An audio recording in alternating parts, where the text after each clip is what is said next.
Okay, so Sault Search and Rescue. Tell me exactly what it is you do. Tell me exactly, I know you do a lot of training hours. What does that entail? Well, we have a number of training on the ground side. We have what we call Project Lifesaver, and it's a bracelet that people that wander, whether it's autism, whether it's seniors Okay. with Alzheimer's, and it has their own distinct signal. Okay. So if they go missing, they phone the police call us, and we go out with receivers to locate them. So we train on that. We also train on with our GPSs going out into the bush and doing things that way. On the Coast Guard Auxiliary side, we're on the water doing training every month, which will be starting up shortly.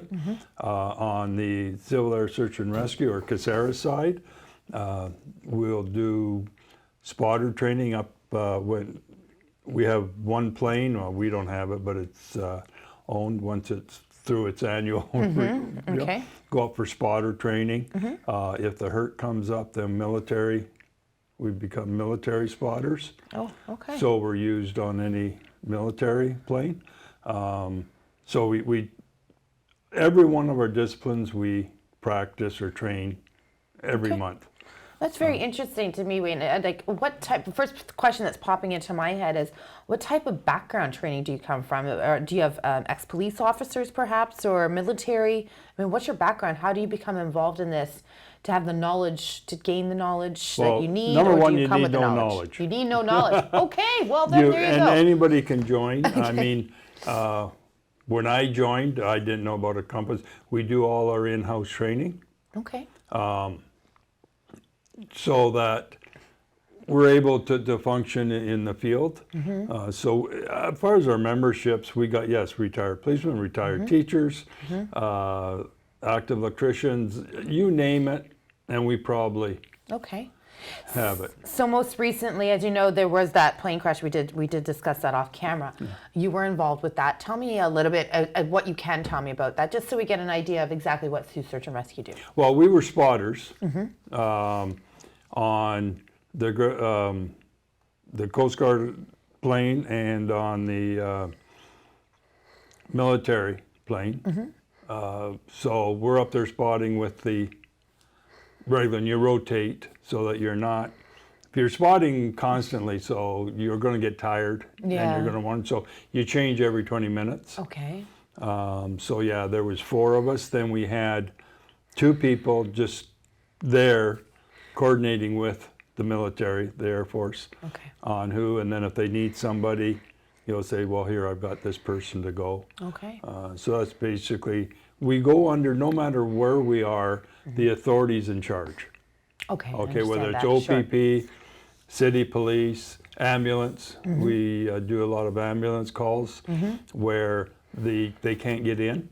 Okay, so we go in either on our snow machines or our ATVs. Normally a paramedic sometimes will come with us. Okay, well that's a good thing. You know, Yeah.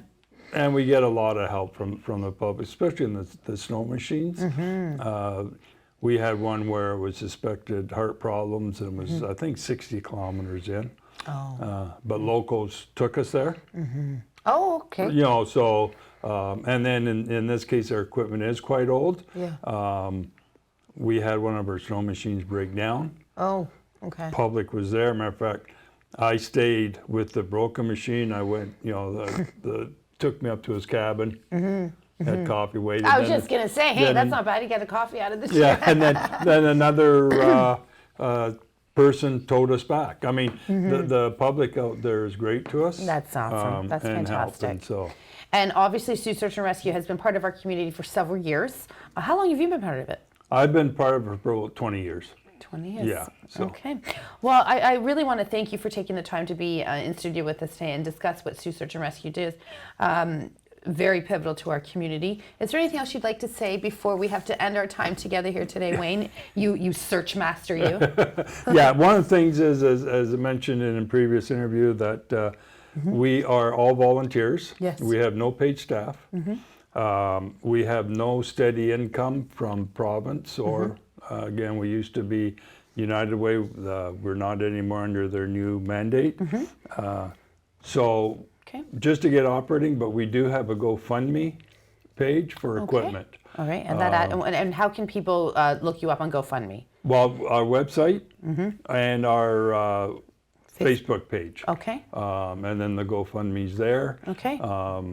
I'm not very good at computers to explain how to do it. I'm sure I- you can go in other ways of getting it, but Okay.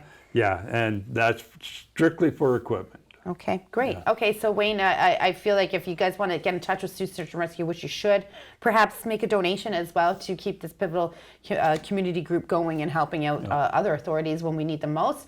Visit them on Facebook. Just search Sault Search and Rescue. Yep, thank you. Thank you very much. Now back to you, Heidi, in the studio.